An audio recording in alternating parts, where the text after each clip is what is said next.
Welcome back mga ka-TV. Ang video na tatalakayin natin ngayon ay ang chapter 20 ng may status as an assassin obviously exceeds the heroes, at kung bago ka lang sa channel ko ay huwag mahiyang mag-like, subscribe o follow at i-click ang notification bell para ma-notify ka sa susunod na video. Paalala, ang video na tatalakayin natin ngayon ay maaaring mag-iba mula sa ilalabas na anime. Hindi ko inaangkin ang mga drawing o anumang materyales na ipapakita. Ang layunin ko ay magpakita ng suporta at magbigay ng impormasyon tungkol dito. Ang lahat ng kredito ay nananatili sa mga orihinal na may-ari. Maraming salamat. Sa masiglang lungsod ng Yamato, si Tsukasa at ang kanyang grupo ay nasa loob ng Adventurers Guild upang isumite ang mga scroll bilang patunay ng kanilang matagumpay na misyon. Habang sinusuri ng receptionist ang mga dokumento, napahanga ito sa bilis at dami ng kanilang natapos na mga gawain. Pagkatapos pirmahan ang mga papeles, masayang itinaas ni Daisuke ang kanilang bagong badge bilang mga Yellow Rank Adventurers. Ipinagmamalaki ang kanilang pag-angat. Gayunman, napansin ni Chuda na mas madali na ang mga halimaw sa ibabaw ng lupa kumpara sa matinding laban sa loob ng labyrinth noong kanilang pagsasanay. Tahimik na sumang-ayon si Tsukasa, ramdam niyang hindi na sila masyadong umuunlad sa kasalukuyang antas ng mga misyon. Habang tinitingnan ni Nanase ang mapa, sinabi nitong wala ng mga maze o mas mahihirap na gawain malapit sa bansa ng Yamato, kaya't tila panahon na upang umalis at maghanap ng mas mabigat na hamon. Habang pinag-iisipan ni Tsukasa ang ideyang ito, tumingin siya kay Asahina, iniisip na baka gustong manatili ng kaibigan upang patuloy na hanapin si Oda Akira, ang kanilang nawawalang kasamahan. Nagtanong si Yuki kung ano ang resulta ng investigasyon ni Asahina at Nanase, ngunit pareho nilang sinabi na wala silang nakitang bakas ni Akira sa buong Yamato.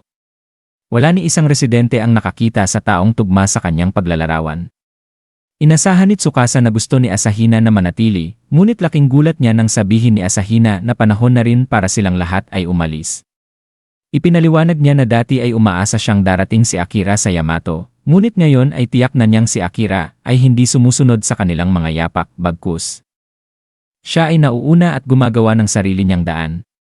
Kung gusto nilang makasabay sa kanya, kailangan din nilang magpatuloy sa paglalakbay. Sumang-ayon si Tsukasa at inilabas ang isang malaking mapa ng mundo.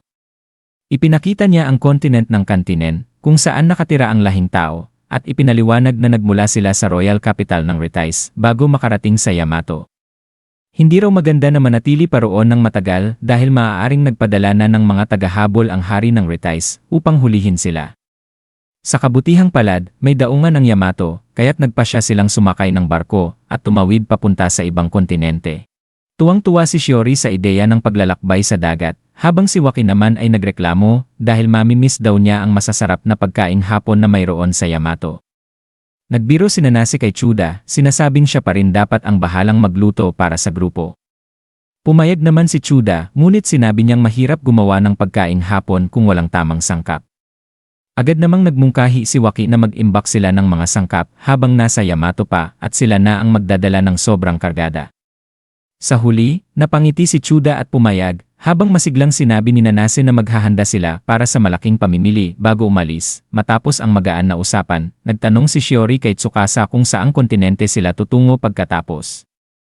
Sinabi ni Tsukasa na gusto niyang agad pumunta sa kontinente kung saan naroon ang Demon King, ngunit kailangan muna nilang palakasin ang kanilang mga antas at ayusin ang kanilang mga kagamitan. Luma na at medyo sira-sira na ang mga sandata at baluting ibinigay sa kanila mula sa kastilyo. Sa tabi nila, nakangisi si Waki habang ipinagmamalaki ang unggoy sa kanyang balikat at pusang hawak niya, ipinahayag niyang bilang isang tamer, kaya niyang lumakas ng tuloy-tuloy basta nakakakuha siya ng mga bagong kasamahan mula sa kagubatan. Tumawa si Tsukasa, ngunit ipinunto niyang kailangan nilang makahanap ng lungsod kung saan maaari silang bumili o mag-ayos ng mga bagong sandata bago sila magpatuloy. Bigla na lang may boses na sumingit sa kanilang usapan, nagmumungkahing may alam itong lungsod na maaari nilang puntahan. Napalingon si Tsukasa at nanlaki ang kanyang mga mata nang makita kung sino ito.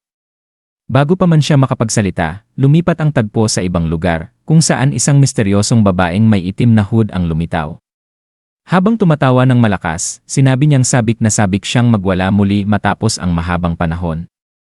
Sa ngiti niyang puno ng kasamaan, idineklara niyang wawasakin niya ang lahat, ipinahihiwatig ang paparating na kaguluhan at isang bagong yugto ng panganib sa paglalakbay ni Tsukasa at ng kanyang mga kasamahan.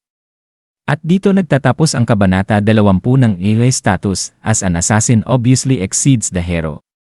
Sino kaya ang taong biglang sumulpot sa usapan nila Tsukasa?